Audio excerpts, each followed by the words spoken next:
All right, continuing right along with our early Cold War unit, goes with containment. Okay, we had talked about earlier that containment will be our strategy for the Cold War. And so with this lecture, there's a sheet attached. I'll make sure the sheet's attached on the Google Classroom.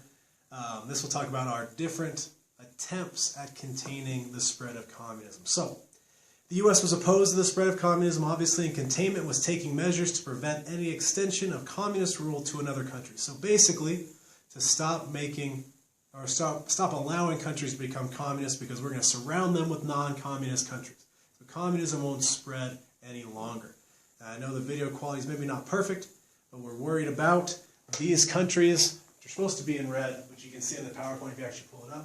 We're worried about these countries that are red or pinkish. We're worried about them spreading, and more countries becoming red, more countries becoming communist. So, the first thing we'll talk about is the Truman Doctrine. Okay, Harry Truman is going to give $400 million in economic and military aid to two specific countries, Greece and Turkey. Does this in 1947. The big reason to do that is to fend off communism and to stay free. So, Greece almost falls to the communists. So does Turkey. One of the groups that led most of the anti-Nazi effort during World War II, and a lot of the underground effort in both those countries, will be the Communist Party. And both those countries become very close to becoming communist until the United States and England intervenes. And one of the ways we intervene is through this Truman Doctrine. So as you look at your sheet, there'll be a line there for Truman Doctrine. There'll be a description. In the description goes these bullet points. And on the right, what kind of program was it? Goes here. It was an economic program, and it was a military program. Okay? So you could write economic and military. You could put E/M if you know that you'll remember that. But that's the form that this is. Our second big program to contain is what we call the Marshall Plan. Technically, it was called the European Recovery Plan, but our Secretary of State's name was Marshall, so we named it after him, the Marshall Plan. Basically, what it was is we gave $13 billion to rebuild Western Europe. It went to 16 different countries. So we said, hey, France, you just got bombed a lot. A lot of stuff that needs to be rebuilt. And your economy is in a bad spot because you were just taken over. There was just a war. So here's what we'll do. We'll give you money, help you rebuild. In a lot of ways, it was helping us buy more friendships or strengthen friendships. And in a lot of ways, it was a very diplomatic measure to make sure that communism doesn't spread into those countries. Because a lot of them teetered. Like I said, Greece teetered, Turkey teetered on that line. We will offer assistance to Eastern Europe, but the Soviet Union says no, says that they will handle Eastern Europe. So a lot of countries get it. We can see there on the map. Portugal is going to get it, France, West Germany will get it, England will get some money. We give money to Switzerland, even though that they were neutral, they got bombed a little bit. We give money in there to Greece and to Turkey as part of this as well, and Italy and all sorts of others. The form here, economic, political, you can also probably fit military in there. I think we probably forwarded them some military money, but mainly economic and political. Third big one will be the Berlin airlift. Okay, one thing I haven't done a great job, and normally I draw a map when we do this, but we're going to have to rely on this one here on the left.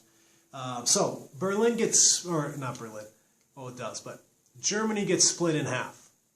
Okay, the country of Germany gets split right in half during the Cold War. The western half, okay, is controlled by the United States and England and France.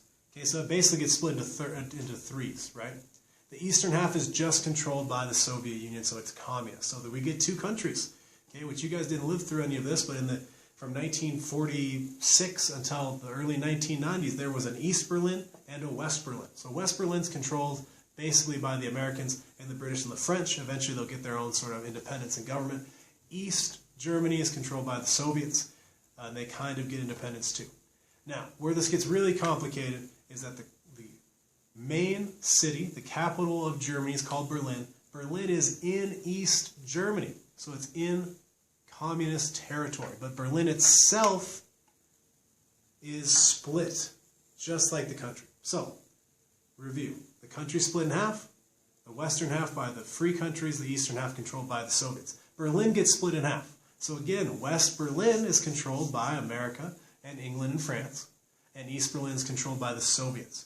Part of this agreement was that there would be land routes available. There would be highways that went from West Germany into West Berlin, so we could keep them supplied with food. Stalin decides to cut off supplies, to force us to abandon Berlin. So what are we going to do? It's the first really big question in front of Truman in terms of Cold War stuff. What do? Do we go to war with Russia over this? He decides against that. What he decides to do is to use his planes to drop food and supplies into West Berlin. So that's why we call it the Berlin airlift. We airlift supplies in. This will last almost a year, 11 months. Eventually, Stalin realizes that he has been outmaneuvered, and he will reopen the supply lines to Berlin. So the form there is going to be economic and political.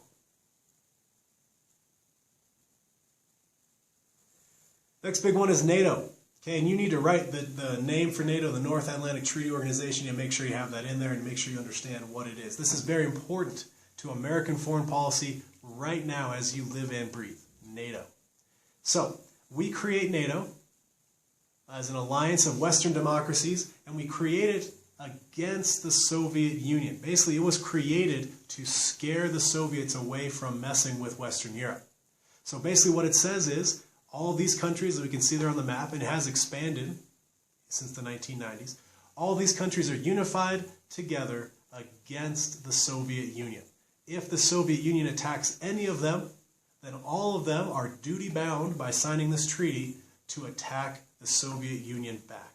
So it's really just a collective security measure, an idea to scare the communists away from messing with Western Europe. So, it's a political and military alliance.